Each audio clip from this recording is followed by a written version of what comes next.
GMNA uses artificial intelligence for generated speech, visuals, and production. AI-generated content may contain errors.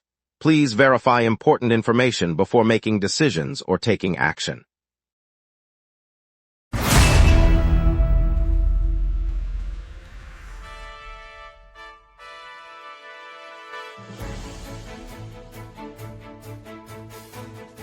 Live from the GMNA News Center, this is the Lunch Break News Hour. Good afternoon, Montreal. I'm CJ Waterhouse.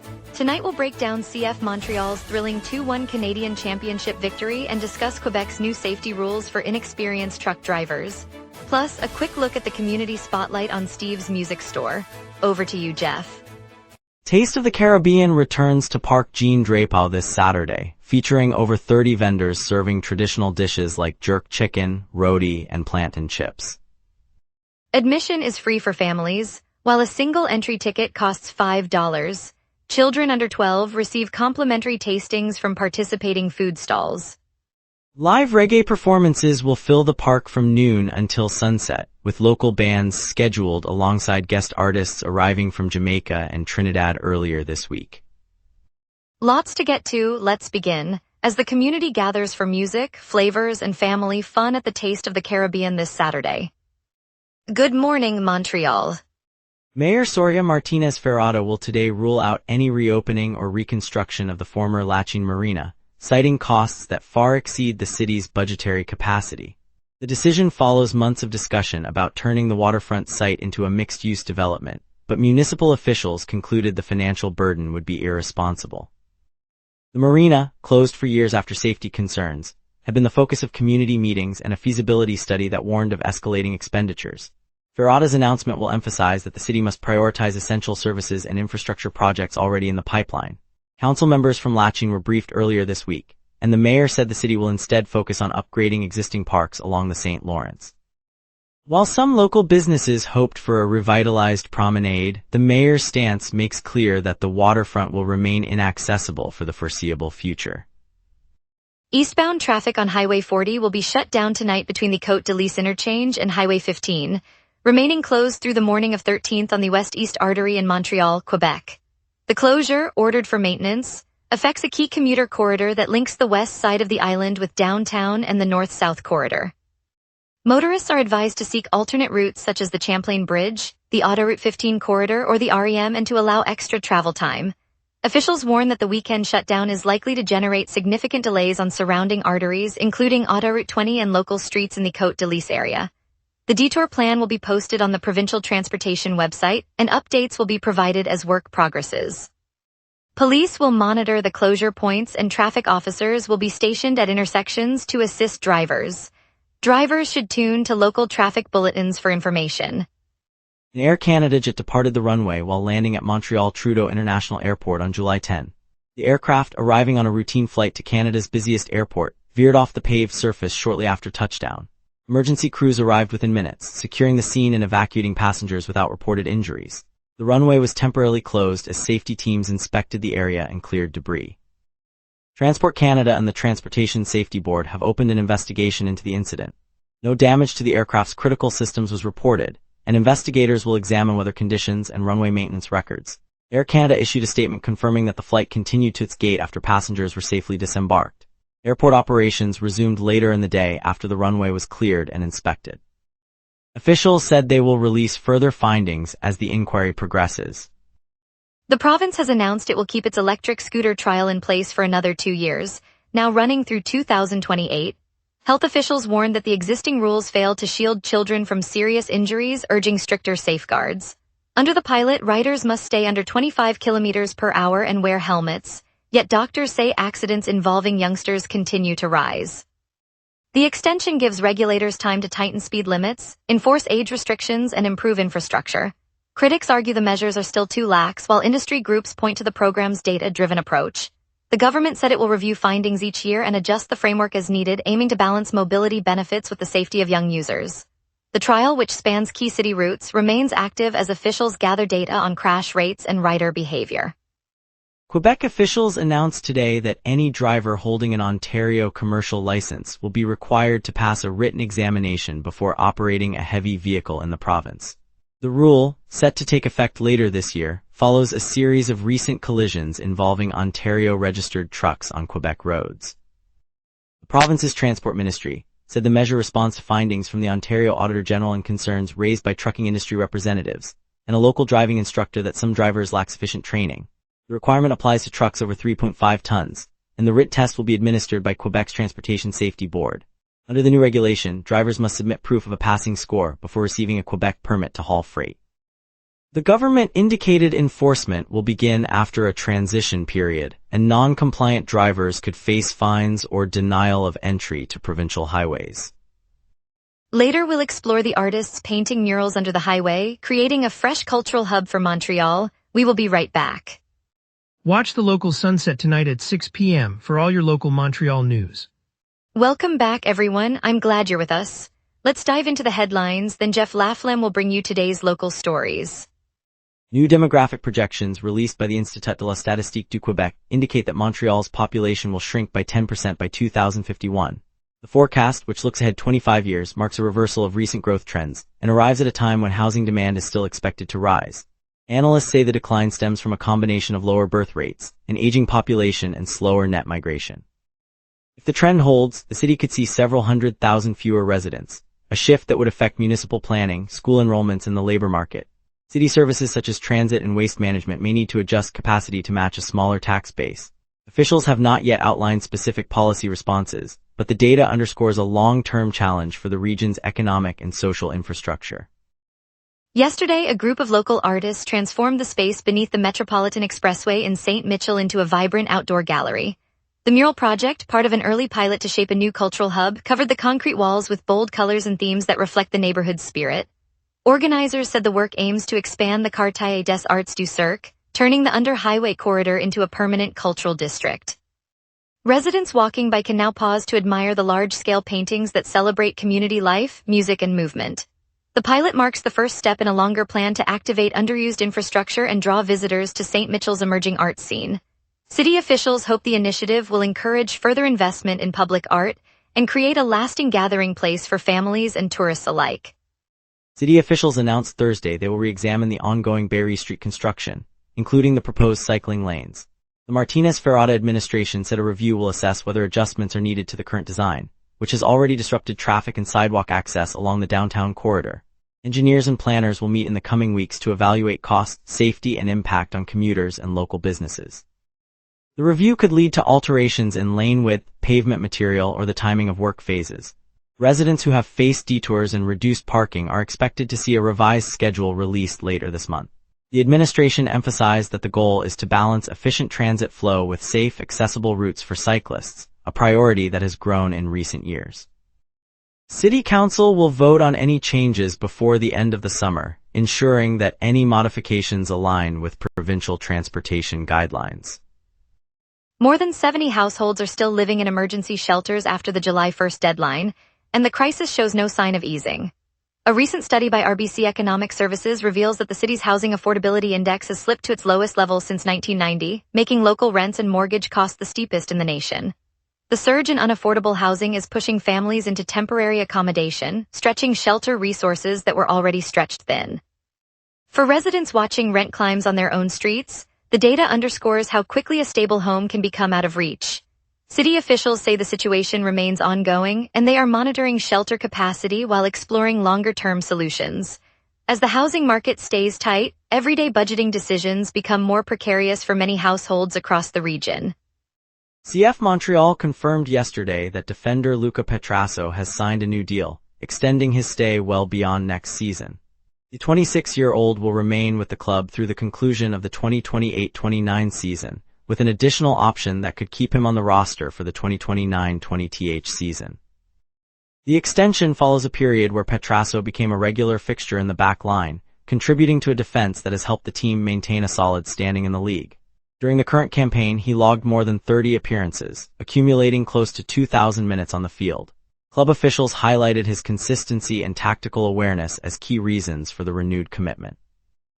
Fans can now look forward to seeing the same reliable presence at left back for at least another 2 years, and possibly 3 as the squad prepares for upcoming matches. Now let's turn to the forecast and see how the afternoon weather will shape our day. A western jet stream pushes dry, stable air over Montreal, keeping rain at bay and temperatures modest. On this date, Montreal once scorched at 36.1 degrees Celsius in 2020, a spike that rode the tail of a persistent heat dome across the province. The coldest reading came at 12.3 degrees Celsius in 2016, when an Arctic blast slipped south behind a stalled front. By comparison, the July normal hovers around 26 degrees high and 17 low, making today's 26 forecast feel right on the average line. Those extremes remind us how quickly the jet can swing the thermal balance. Scanning the live radar, the screen is completely clear across the southern Quebec corridor. No precipitation echoes are visible, confirming the dry air mass that the western jet has ushered aloft. With high pressure nudging upward and moisture locked out, any lingering clouds dissolve within the next hour. The map stays quiet as we shift focus to today's temperature and wind outlook. At noon, Montreal sits at 24 degrees Celsius under a clear sky, humidity around 60%, and a gentle north breeze gusting to 22 kilometers per hour. The atmosphere is dominated by near-average pressure that is slowly rising. Sealing in the dry, stable layer, the western jet stream is transporting at 75 kilometers per hour.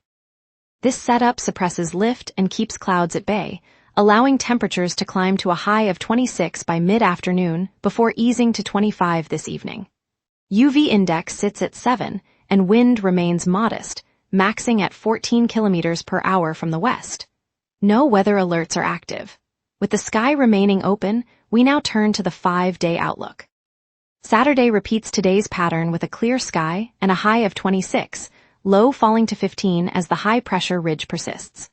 Sunday warms slightly, reaching 27 at peak while lows climb to 17, still under the same dry airstream. Monday, the first sign of moisture arrives. Cloud cover thickens and temperatures rise to 28 with a low of 20, marking the start of a brief overcast spell. Tuesday pushes the heat further, topping at 32 and dipping to 20, though a 24% chance of rain hints at scattered showers as the jet nudges northward. Wednesday snaps back to clear skies, cooling to 28 high and 20 low, completing a week of modest swings between dry warmth and a single cloudy intrusion. And that's your weather. Remember, the lunch break is also available as a podcast. Listen anytime on Apple Podcasts or wherever you get your podcasts. We'll check traffic snarls on Highway 40, preview the Canucks trade news, and spotlight Mylan's Bean and Bloom Cafe. We will be right back. Watch the local sunset tonight at 6 p.m. for all your local Montreal news. All major routes are moving freely this morning. Autoroute 6 runs clear in both directions, with travel times matching the posted schedule. Boulevard St. Laurent, Rue Shai Arbrook and the Descaries Expressway report no slowdowns, and the southbound lanes of Autoroute 15 near the Descaries interchange are flowing at normal speed. The downtown core, including Rue St. Denis and Rue St. Paul, shows no congestion, and the bridge over the Lachine Canal is open and unrestricted. Looking ahead, the typical post-lunch surge may begin around 1 o'clock, especially on the southbound stretch of Autoroute 15 toward the South Shore. Construction crews are slated to start pavement work on Rue Notre Dame between St. Catherine and St. Laurent later this afternoon, which could add a few minutes of delay. Expect a modest increase in traffic on the eastern sections of Autoroute 10 as commuters head home. Keep an eye on those corridors if you're planning a later departure. Cirque du Soleil's Echo exhibition is lighting up Time Out Market downtown, where you can wander a photo showcase of unseen backstage moments and feel the pulse of the troupe's artistry. It's an exclusive behind-the-scenes look you won't find anywhere else.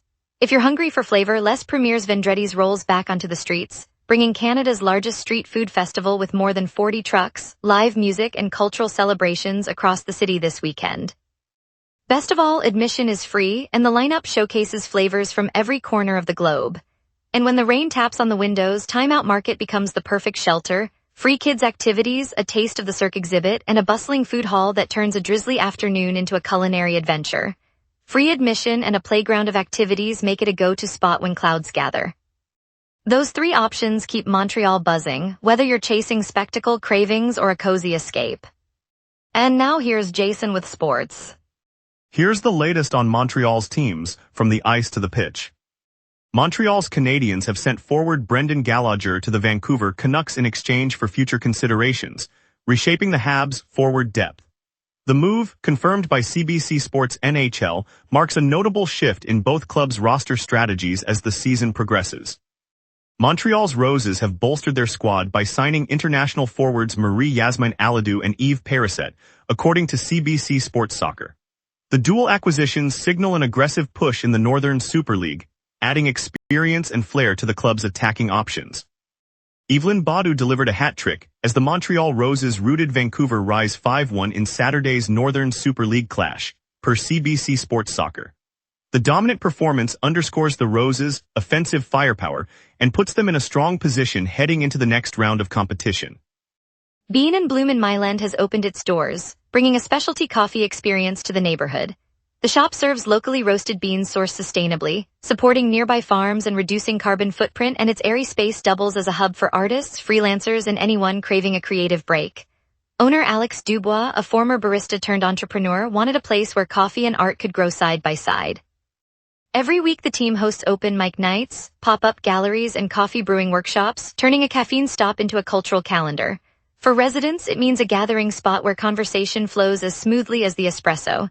In a city that thrives on community and craft, Bean and Bloom feels like living room for Montreal's creative spirit. Stay tuned for a look at Bean and Bloom, the new specialty coffee haven opening in Myland to brighten your day. Coming up tonight at 6, the local sunset. Your neighborhood, your city, your news. From City Hall decisions to the stories happening right on your street, we cover what matters most to Montrealers. Join us tonight at 6 p.m. on GMNA for the local Sunset Montreal's evening newscast. The Montreal International Portugal Festival lights up Cartay Portuguese, turning the Mission Santa Cruz streets into a lively celebration of music, food, and tradition. We're sending Carl Dumont to the heart of the festivities. Local artisans showcase tiles while folk bands fill the air with fado and samba rhythms. Carl Dumont is there, Carl Dumont. Thanks CJ Waterhouse. I'm standing on the cobblestone plaza of Cartay Portuguese, Mission Santa Cruz, and the air is alive with the scent of grilled sardines and pastel de nata. Colorful banners flutter above a bustling market where artisans display hand-woven linens, azulejo tiles, and copper cookware. Families gather around a large stage where a fado singer's voice trembles against the rhythm of a modern drum line, while children chase bubbles near a pop-up soccer pitch painted in the green and red of Portugal. Traditional drums pulse alongside the laughter of locals, turning the street into a living soundtrack. The smell of caldo verde wafts from a nearby food truck, and a group of seniors share stories of the old country over glasses of vinho verde. Throughout the 3 days, the festival weaves together generations, reminding us that cultural roots grow stronger when shared. It's a celebration that turns our neighborhood into a living postcard of Portugal, right here in Montreal. Carl Dumont, virtually at Cartay Portuguese. Inside the bustling Palais de Congrès, the scent of fresh popcorn mingles with the buzz of dozens of panels, and a sea of vibrant costumes winds through the corridors. Fans of every age, from toddlers clutching their first superhero badge to seasoned collectors polishing rare figurines, filled every seat, pushing the doors open to a record-breaking crowd of more than 67,000. Among them, local artist Maya Bushar, whose hand-drawn comics line the walls, paused to sign a sketch for a shy 12-year-old who had traveled from the West Island to meet her. The hallway glowed with neon lights and the soft hum of laughter as strangers exchanged stories over shared fandoms, turning the convention into a living mural of community spirit. When the final panel wrapped and the lights dimmed, the palpable sense of belonging lingered, a reminder that Montreal's love for pop culture isn't just a hobby, it's a bridge that brings us together. And as crowds streamed out onto St. Catherine Street, city's skyline seemed to echo excitement, a reminder that spirit of convention lives on beyond doors. Moments like these are why we celebrate our city's vibrant heart.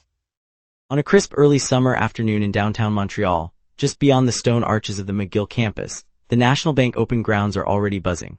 The smell of fresh pine from the newly laid courts mingles with the scent of coffee from nearby cafes, while fans in maple leaf scarves file past the iconic Montreal skyline, clutching programs that list 71 of the 72 highest-ranked men's players. Among them, world number 1 Carlos Alcaraz and the electrifying Felix Auger-Aliassime practice their serves, their rhythmic thumps echoing across the park. A local 8-year-old, notebook in hand, watches from the sidelines, eyes wide as he receives a signed racket from a coach who paused to chat about the simple joy of a clean backhand.